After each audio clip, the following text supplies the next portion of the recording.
بسم اللہ الرحمن الرحیم۔ معزز خاتون حضرات، السلام علیکم ورحمۃ اللہ وبرکاتہ۔ ہم پچھلے سبق میں یہ پڑھ چکے ہیں کہ فرعون کے حواریوں نے اسے ایک خاص مشورہ دیا۔ اب اس مشورے کی تفصیل کیا ہے، یہ ہمارے آج کے سبق کا موضوع ہے۔ آئیے سب سے پہلے آیت مبارکہ کی تلاوت کرتے ہیں۔ اعوذ باللہ السمیع العلیم من الشیطان الرجیم۔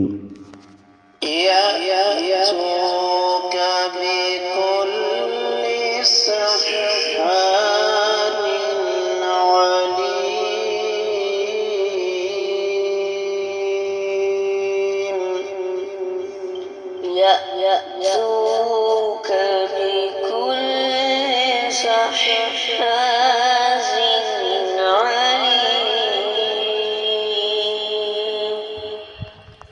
معزز خاتون حضرات، رب کائنات کی پاکیزہ کتاب قرآن مجید قرآن مجید کا یہ 19واں پارہ سورۃ الشعراء اور آیت مبارکہ ہے 37۔ ہم 37ویں آیت مبارکہ کا ترجمہ پڑھنے سے پہلے ذرا 36ویں آیت مبارکہ کو دیکھیں تو اللہ تعالیٰ فرماتے ہیں قالوا ارجہ واخاہ وابعث فی المدائن حاشرین، کہ اے فرعون، آپ سیدنا موسیٰ علیہ السلام اور ان کے بھائی کو تو مہلت دیں اور تمام شہروں میں ہرکارے بھیج دیں۔ اب وہ ہرکارے کیا کریں گے؟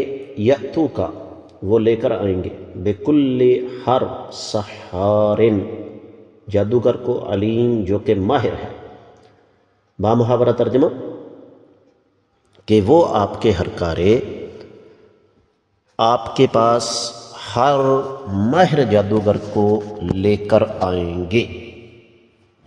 امام ابن کثیر رحمۃ اللہ علیہ نے اس آیت مبارکہ کی تفسیر میں کوئی لمبی چوڑی بات نہیں کی، بلکہ یہی ارشاد فرمایا کہ یہ فرعون کے حواریوں کا مشورہ تھا۔ مشورہ کیا تھا؟ فرعون بذات خود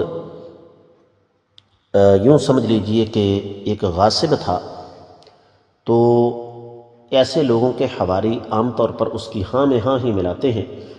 جب اس نے یہ کہہ دیا کہ سیدنا موسیٰ علیہ السلام نعوذ باللہ جادوگر ہیں، تو حواریوں نے کیا کہنا تھا؟ انہوں نے یہی کہا ٹھیک ہے، اگر یہ جادوگر ہیں تو آپ پھر پوری سلطنت میں اپنے ہرکارے بھیجو، اور وہ ہرکارے مختلف قسم کے جادوگروں کو جن کے پاس مہارت ہے وہ لے کر آئیں گے۔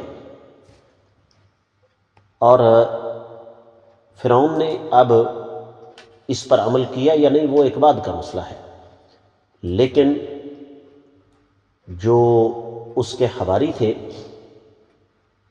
انہوں نے اس کو یہی مشورہ دیا۔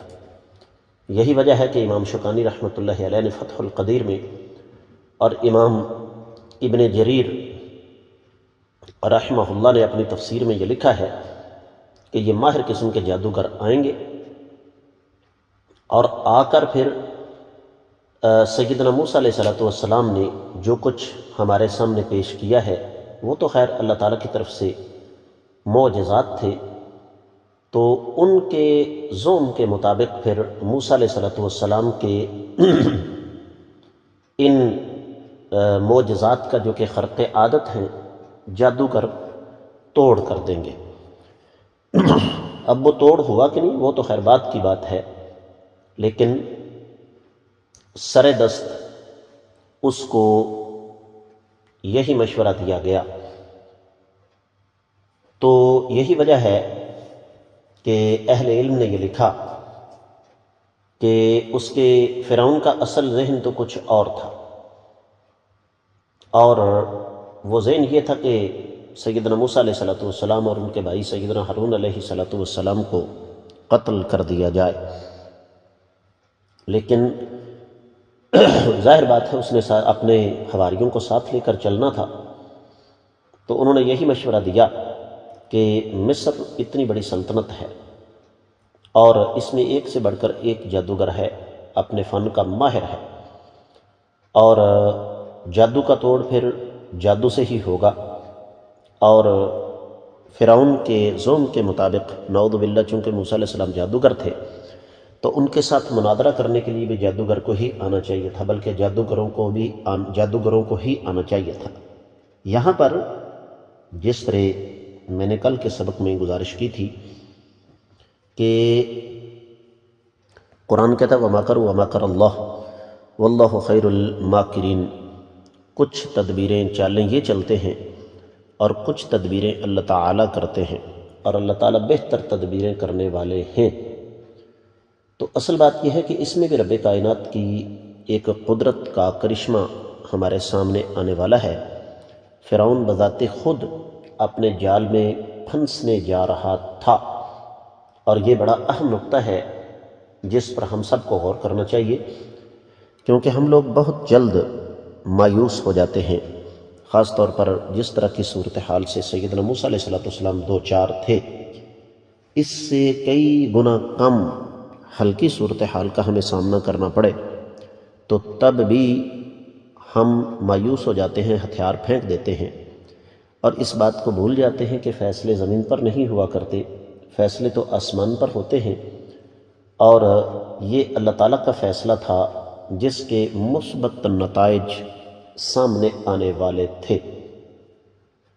اب یہاں پر اہل علم نے ایک اور بات ہمارے سامنے رکھی ہے، اور وہ یہ کہ دو چیزیں ہیں۔ ایک تو یأتو کا بکل ساحر نے کہا، سحار کہا ہے، کہ چونکہ سیدنا موسیٰ علیہ السلام نے جو معجزات دکھائے وہ عام آدمی کو ورطہ حیرت کے اندر مبتلا کرنے کے لیے کافی تھے، لہذا عام قسم کے جادوگروں کو نہیں بلایا گیا، بلکہ سحار، جس کا عربی میں معنی بنتا ہے بلیغ فی صناعت السحر، کہ جادو میں جو بندہ ماسٹر ہو، ماہر ہو، اپنے فن کا صحیح معنوں میں استاد ہو، اور علیم یہ اس کی تاکید ہے کہ ایسا شخص جو ایک تو اپنے فن کا ماہر ہو اور دوسرا اس میں انتہائی زیادہ گہرائی کے اندر گیا ہوا ہو۔ اگرچہ امام اعمش اور امام عاصم نے اس کو ساحرن بھی پڑھا ہے، لیکن یہ چونکہ فن ہے قراءات کا، لہذا میں اس طرف آپ لوگوں کو نہیں لے کر جانا چاہتا، لیکن جو بات یہاں خاص طور پر سمجھنے والی ہے اسی کی طرف اشارہ کرنا چاہوں گا کہ فرعون کے حواریوں کا مشورہ یہ تھا، دو باتیں ہیں۔ بعض اہل علم نے یہ لکھا کہ ان دونوں بھائیوں کو قید میں رکھو، کہیں یہ بھاگ نہ جائیں۔ بعد نے کہا جی اس کا مفہوم اصل میں یہ بنتا ہے کہ سیدنا موسیٰ علیہ السلام اور ان کے بھائی کو ان کے حال پر چھوڑ دو۔ کس لیے؟ تاکہ یہ اپنی تیاری پوری کر سکیں۔ اصل میں مقابلہ تھا نا، اور جب مقابلہ ہوتا ہے تو اس میں پھر بزدل سے بزدل انسان بھی اگلے فریق کو پورا موقع دیتا ہے کہ وہ اپنا موقف پیش کر سکے۔ اب اس مقابلے کی حیثیت کیا تھی وہ تو خیر ایک بعد کا مسئلہ ہے، اور ماشاءاللہ ہمارے سمجھدار سامعین اس بات کو اچھی طرح جانتے ہیں۔ تو اب خود سوچیں وہ کیا کہتے ہیں کہ یہ کس نے میرے چند تن کو جلانے کے لیے برق کی زد میں پورے کا پورا گلستان رکھ دیا۔